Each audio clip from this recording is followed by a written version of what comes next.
2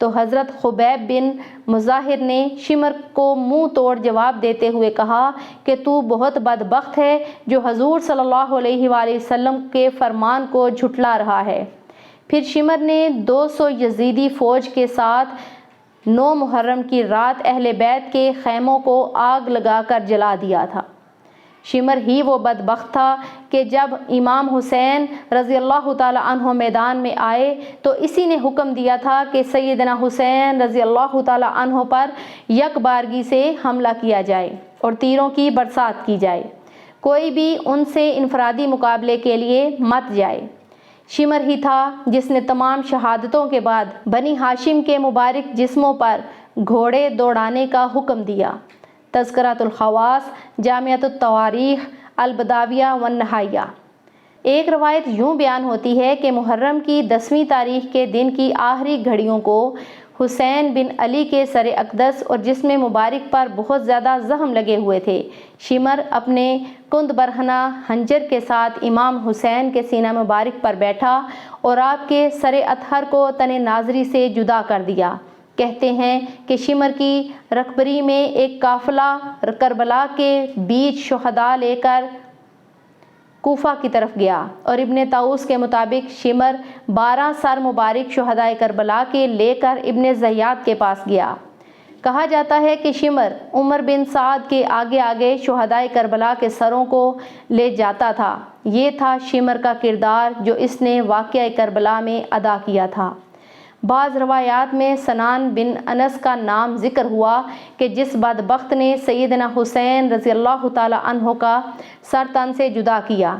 امام بن عساکر نے سیدنا حضرت امام حسین رضی اللہ تعالی عنہ سے روایت کی ہے کہ حضور صلی اللہ علیہ وآلہ وسلم نے ارشاد فرمایا، گویا کہ میں ایک سفید داغوں والے کتے کو دیکھ رہا ہوں جو میرے اہل بیت کے خون میں منہ مار رہا ہے۔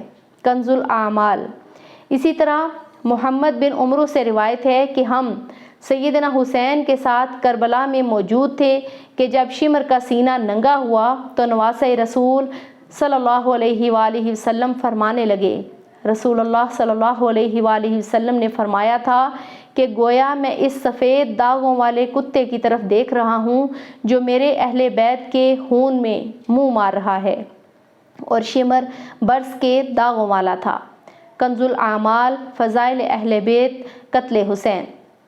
شہادتوں کے بعد 11 محرم کو عمر بن سعد اور شمر 72 شہیدان کربلا کے سر لے کر کوفہ ابن زیاد کے دربار پہنچے، جہاں سے ابن زیاد اس قافلے کو شمر اور اس کے ساتھیوں کے ہمراہ دربار یزید کے لیے شام روانہ کرتا ہے، جہاں بہت سے دلخراش واقعات اہل بیت و اطہار کے ساتھ پیش آتے ہیں۔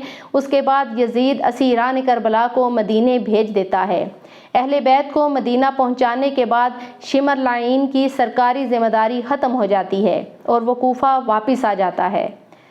سن 66 ہجری مختار ثقفی نے قیام کیا کہ شمر نے ان کے خلاف ہونے والی جنگ میں شرکت کی، لیکن مختار ثقفی نے شمر سمیت اموی امراء کو کوفہ میں ہونے والی جنگ میں شکست دی۔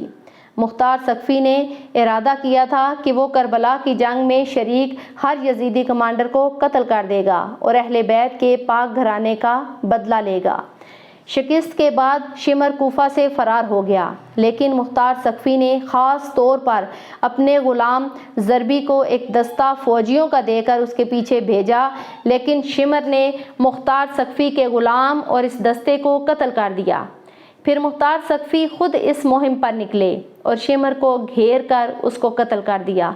اس کا سر گردن سے اتار کر کالا کر کے نیزے پر لٹکا کر پورے کوفہ میں گھمایا گیا اور اس کے دھڑ کو پہلے کھولتے ہوئے تیل کی دیگ میں ڈالا گیا اور پھر کوفہ کے بازار میں جنگلی کتوں کے آگے ڈال دیا گیا، اور پھر شمر کا سر محمد بن حنیفہ کے پاس مدینہ بھجوا دیا گیا۔ الانساب الاشراف، جلد نمبر 6، صفحہ نمبر 65۔ جنہوں نے نواسہ رسول صلی اللہ علیہ وآلہ وسلم حضرت امام حسین رضی اللہ تعالی عنہ اور اہل بیت کو شہید کیا، ان کا انجام یہ ہوا کہ وہ سب کے سب بے دریغ قتل کر دیے گئے۔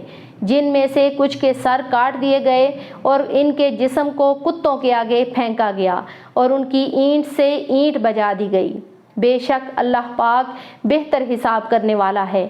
یہ وہ لوگ تھے جن کا انجام اس دنیا میں بھی بدترین ہوا اور یقیناً قیامت میں یہ بدترین عذاب کے مستحق ہیں۔ اللہ تعالی ہم سب کو اہل بیت کی محبت سے منور کر دے۔ جزاک اللہ خیرا کثیرا وآخر دعوانا ان الحمد للہ رب العالمین۔